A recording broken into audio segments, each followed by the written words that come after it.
রা- আজকে আমার ভিডিও করার বিষয়বস্তু হলো জবা ফুল গাছ নিয়ে।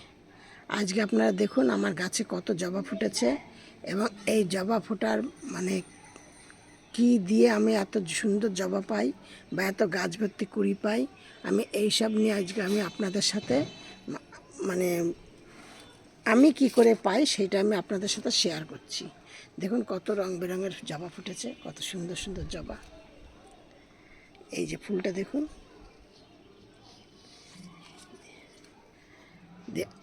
আর এই জবা ফুল গাছকে মানে এই সময় খুব পরিমাণে গাছের পাতা হলুদ হয়ে যায় আর কড়ি হলুদ হয়ে যায়, আকারে ছোট হয়ে যায়। এই সব কিছু নিয়ে আজকে আমি আপনাদের সাথে শেয়ার করছি। আর আমার এই চম্পা ব্লগ থেকে আমি ভিডিওটি করছি। আমার নাম চম্পা। আমার এই ভিডিওটি আপনারা দেখবেন, দেখে যদি আপনাদের ভালো লাগে তাহলে একটি লাইক করবেন, আর নতুন বন্ধুদের বলছি একটা সাবস্ক্রাইব করবেন, করে পাশের বেলটি বাজিয়ে অল করে রেখে দেবেন।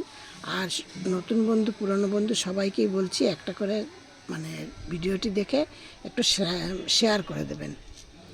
এই হলো আমার আজকে। এবার বলছি আমি এই জবা ফুল গাছের জন্য কি করি। এবার এই জবা ফুল গাছের জন্য এত সুন্দর সুন্দর জবা ফুল পাওয়ার জন্য বা এত বড় বড় দেখুন ফুলগুলো কত বড় বড় হয়েছে, এত বড় বড় ফুল হওয়ার জন্য কি দেই আমি গাছের গোড়ায় সেটা নিয়ে বলছি। আমি সবার প্রথমে গাছের গোড়ায় হলো দেই, এইটা খুব ভালোভাবে খেয়াল রাখতে হবে যে গাছে কোনো রকম কোনো পোকা ধরছে কি না। এই সময় কিন্তু গাছে খুব পোকা হয়, পোকা মানে লেদা পোকা হয়, তারপরে মিলিবাগ হয়। দিয়ে দেখুন এই যে আমার এখানে একটা গাছে দেখলে বুঝতে পারেন যে কড়িটার মধ্যে দেখেছেন, আর গাছগুলো কত সতেজ। এবার গাছের পাতা হলুদ হয়ে যাওয়া, গাছের পাতা হলুদ হয়ে যাওয়া কিন্তু দুটো কারণ হয় হলো মানে অনেকগুলোই কারণ হয়, কিন্তু প্রধান দুটো কারণ। এই দুটো কারণ একটু মাথায় রাখলেই মোটামুটি মানে অনেক সময় গাছের গোড়ায় জল কম পড়ার জন্য, আবার অনেক সময় গাছের গোড়ায় জল বেশি পড়ার জন্য। এবার অনেকে মনে করে গাছের পাতা হলুদ হয়ে যাচ্ছে তাহলে হয়তো গাছের গোড়ায় বেশি জল দিয়ে ফেলছি, জল দেওয়া বন্ধ করে দেয়। যে তখন কিন্তু গাছের গোড়ার মাটি যখন একদম শুকিয়ে যায়, ড্রাই হয়ে যায়, তখন কিন্তু গাছের পাতা হলুদ হয়ে যায়। আর যখন দেখা যায় যে গাছের মানে আবার অনেকে ভাবছে যে গাছের গোড়া পাতাগুলো হলুদ হয়ে যাচ্ছে তাহলে হয়তো জল কম পড়ছে, জল বেশি করে দিচ্ছি। জল যখন বেশি করে দিচ্ছে তখন আবার দেখা যাচ্ছে গাছের পাতা হলুদ হয়ে যাচ্ছে, কড়ি হলুদ হয়ে যাচ্ছে, হলুদ হয়ে পড়ে যাচ্ছে বা ফুলটা আকারে ছোট হচ্ছে, সে অনেক রকম সমস্যা দেখা দেয়। এই জন্য কী করতে হবে, আপনাদের গাছের গোড়াটাকে দেখতে হবে যে মানে জল জমেও থাকবে না, ঠিক এরকম ভেজা ভেজা মতো রাখতে হবে। জল আর ড্রেন সিস্টেমটা খুব ভালো করতে হবে। আর এটা হলো প্রধান কারণ। আর দ্বিতীয় কারণ হলো করতে হবে কি, আপনাদের গাছে যাতে পোকা না ধরে, সেই জন্য আপনারা গাছের গোড়া থেকেই মানে শুরু করবেন।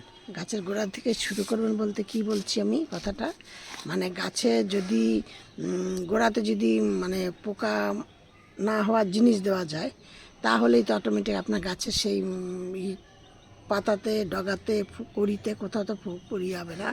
এই জন্য কী করতে হবে, আপনাদেরকে একটা কাজ করবেন। কাজটা কি, যেটা মানে আমি করি সেটা আমি আপনাদের সাথে শেয়ার করছি। কাজটা হলো আমি ওই ডাল ধোয়া জলের সাথে কিছুটা নিম পাতা থেতো করি। এইটা ফুটাই না, কারণ এই সময় ওই ফুটিয়ে দিলে পরে সেই মানে সেই জিনিসটার কাজটা একটু দেরি করে হয়। আর যদি একদম ডাইরেক্ট না ফুটিয়ে কাঁচা অবস্থায় দেন তাহলে কিন্তু সেই কাজটা বেশি ভালো হয়। ওই জন্য কী করবেন যে মানে থেতো করে নিয়ে বা মিক্সিতে দিয়ে ভালো করে রসটা বের করে দিয়ে আমি ওই ডাল ধোয়া জলের সাথে মিশিয়ে আমি প্রতিটা গাছের গোড়ায় দেই এবং ছেঁকে নিয়ে আরও জল মিশিয়ে পাতলা করে সেইটাকে প্রত্যেকটা গাছে মানে স্প্রে করে দিই। আর যদি কোনো গাছে আপনাদের মিলিবাগ ধরে যায় তাহলে ওর মধ্যে একটু ডিটারজেন্ট পাউডার বা শ্যাম্পুর পাতা 1 চামচ করে দিয়ে দেবেন। একটা গাছের জন্য 1 চামচ, মানে টবের গাছের জন্য 1 চামচ অনেক সুন্দর দেবেন। দেখবেন অটোমেটিক আপনাদের হয়ে যাবে, মানে গাছে একটা পোকা থাকবে না। এটা হলো প্রধান কারণ। আর দ্বিতীয় কারণ হলো গাছকে খাবার দিতে হবে। গাছকে খাবার না দিলে গাছ কিন্তু ভালো হবে না, এটা কোনো মতেই হবে না। আর কোনো মতেই আপনাদের গাছে কুড়ি ফুল আসবে না। এবার কুড়ি ফুল না আসার জন্য কী করতে হবে? খাবার সর্ষের খোল নেবেন 1 মুঠো, 5টা 6টা কলার খোসা নেবেন, বা ডাস্ট করে নিলেন, সর্ষের খোলটাকেও ডাস্ট করে নিলেন, কলার খোসাটাকেও ডাস্ট করে নিলেন, নিয়ে তার মধ্যে ওই নিম খোল দিয়ে ভালো করে মিক্সড করে সব গাছের গোড়ায় 10 দিন বাদে বাদে 1 মুঠো করে দিয়ে দিলেন। এই হলো একটা পদ্ধতি। আরেকটা পদ্ধতি হলো এইগুলো সব ভিজিয়ে নিয়েও 10 দিন বাদে বাদে দিতে পারেন এইভাবে। এবং এই হলো আরেকটা। এবার তৃতীয় নম্বর কি? তৃতীয় নম্বর হলো আপনারা গাছে চা পাতা দেবেন। চা পাতা দিলে কী হয়, এই যে মাটিটা যে চাপ ধরে যায় শিকড়ে আসন, শিকড় দিয়ে মাটি দিয়ে সে একদম কেমন হয়ে যায়। কিন্তু আপনারা যদি একটু চা পাতা প্রতিটা গাছের গোড়া 10 দিন বাদে বাদে 1 চামচ করে করে দিয়ে দেন, কি সপ্তাহে 1 দিন 1 চামচ করে দিয়ে দেন, তাহলে কিন্তু কি 1 মুঠো করে যদি দিয়ে দেন, আর যদি মানে চা পাতাটা মানে যেটা আর কি চা পাতা করে নিয়ে সেই পাতাটাকে শুকিয়ে নিয়ে দিচ্ছেন, সেটা 1 মুঠো দেবেন। আর যেইটা ধরুন চা করেননি, একদম নতুন চা, সেই চাটা কিন্তু মানে 1 মুঠো দেওয়ার প্রয়োজন নেই, 1 চামচ করে দেবেন। দিলে তাহলে কিন্তু অনেকটা আপনাদের মাটি উর্বর থাকবে।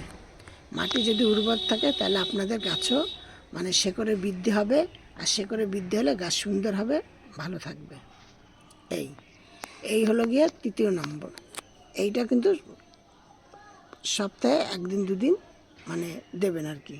এটা প্রতি 10 দিন 15 দিন বাদে বাদে দেবেন, মানে পর মানে এইটা ওই প্রথমটা দিলেন তার 10 দিন বাদে দ্বিতীয় নম্বরটা দিলেন, তৃতীয়টা তার 10 দিন বাদে দিলেন। এবার চতুর্থ দিন কি দেবেন? 10 দিন বাদে আবার কলার খোসা ভিজাবেন, তার মধ্যে কিছুটা লেবুর খোসা ভিজাবেন, কিছুটা পেঁয়াজের খোসা ভিজাবেন, কিছুটা রসুনের খোসা ভিজাবেন, কিছুটা আলুর খোসা দেবেন, কিছুটা শসার খোসা দেবেন। দিয়ে নিয়ে এইগুলো সব ভিজিয়ে রাখলেন। রেখে যেদিনকে দেবেন সেই দিনকে ধরুন 2-3 ঘন্টা আগে কিছুটা মানে আপনাদের হিসাব করে দিতে হবে, একটা গাছের জন্য ওই চা চামচের 1 চামচ কফি পাউডার দেবেন। দিয়ে এবার যে কটা গাছ দেবেন সেই কটা দিয়ে ভালো করে নেড়ে চেড়ে নিয়ে ওই জলটাকে অনেকটা জল করবেন, মানে পাতলা করবেন, একদম তরল করবেন। করে নিয়ে প্রত্যেকটা গাছের গোড়া ওই যে পেঁয়াজের খোসা, শসার খোসা, আলুর খোসা সব যে ভিজিয়ে দিলেন রাখলেন, সেইগুলো সব একসাথে মিশিয়ে গাছের গোড়ায় দেবেন। এবার অনেকে আছেন এই সবজির খোসা ভিজাতে যান না, কেন আলুর খোসা আর সর্ষের খোল এগুলো কিন্তু ভিজালে ভীষণ গন্ধ বেরোয় বাড়ির থেকে, মানে খুব 2 দিন 3 দিন যেই হয়ে যায় তখনই কিন্তু গন্ধ মানে বেরোনো শুরু হয়। যার জন্য কি করবেন, সেইটা গন্ধহীন করার জন্য, সেই মানে আলুর খোসার গন্ধহীন করার জন্য তার মধ্যে কি করবেন, 2 ঢাকনি ডেটল দিয়ে দেবেন। ডেটলের মানে সেটা পরিমাণে যদি প্রচুর হয় তাহলে 2 ঢাকনি দেবেন, আর যদি কম হয় তাহলে 1 ঢাকনি দেবেন, আরও কম হলে হাফ ঢাকনি দেবেন, সেটা আপনারা বুঝে বুঝে দেবেন। ঠিক এইভাবে গাছকে দিয়ে সেই দেবেন। কিন্তু ওই যে ডেটলটা দিলেন বলে কিন্তু তাইলে কিন্তু আপনাদের গাছের গোড়া যখন ওই জলটা দিচ্ছেন তখন কিন্তু আপনাদের গাছের গোড়ায় একটা কেল্লাই, শামুক, কেঁচো কিছু থাকবে না। ওই ডেটলের গন্ধে ওইগুলোও কিন্তু চলে যাবে। আজকে আমার এই ছিল ভিডিওটি দেখবেন, প্রথম থেকে শেষ পর্যন্ত দেখবেন। যদি একটুকু বাদ দিয়ে দেখেন তাহলে কিন্তু কিছু বুঝতে পারবেন না। আর সব ভিডিওর মতো আমি আজকে আপনাদেরকে বলছি, আপনারা সব ভালো থাকুন, সুস্থ থাকুন। নেক্সট ভিডিও আবার করব। শুধু গাছের ফুলগুলো দেখুন, দেখেছেন কত সুন্দর, কত পরিমাণে কত ফুল ফুটেছে।